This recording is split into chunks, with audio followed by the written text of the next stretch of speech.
दंडवत प्रणाम. तर आज आपण भगवद्गीतेतला दुसरा अध्यायातला 37वा श्लोक बघणार आहोत. कधी विचार केला आहेत का, जिंकला तरी फायदा आणि हरला तरी फायदा, हे कसं शक्य आहेत?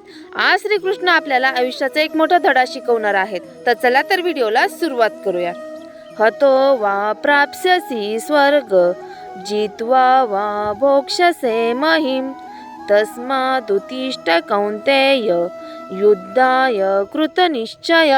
या श्लोकचा अर्थ असा आहे, श्रीकृष्ण अर्जुनाला म्हणाला, जर तू धर्मासाठी लढताना वीरगती प्राप्त झाली तर तुला स्वर्ग मिळेल आणि जर युद्ध जिंकलास तर तुला पृथ्वीवरती राज्य करायला मिळेल. म्हणून उठ आणि ठामपणे निश्चयाने तुझं कर्तव्य पूर्ण कर. म्हणजेच या श्लोकचा अर्थ फक्त युद्धासाठी नाही आहेत, तो आपल्या प्रत्येकाच्या आयुष्यासाठी आहेत. जे काम योग्य आहे ते प्रामाणिकपणे करा, कारण योग्य हेतूने केलेल्या प्रयत्नात कधीच हार नसते.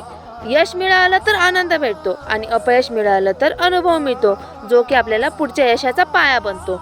आजचा रिअल लाईफ एक्झाम्पल.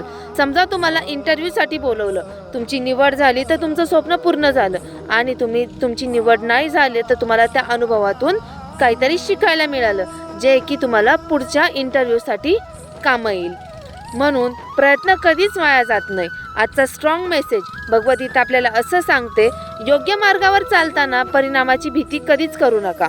देव आपल्या हातात फक्त कर्म देतात, फळ योग्य वेळी देतात. म्हणून धैर्याने पुढे चला, कारण प्रामाणिक प्रयत्न करणारा माणूस कधीच हरत नाही.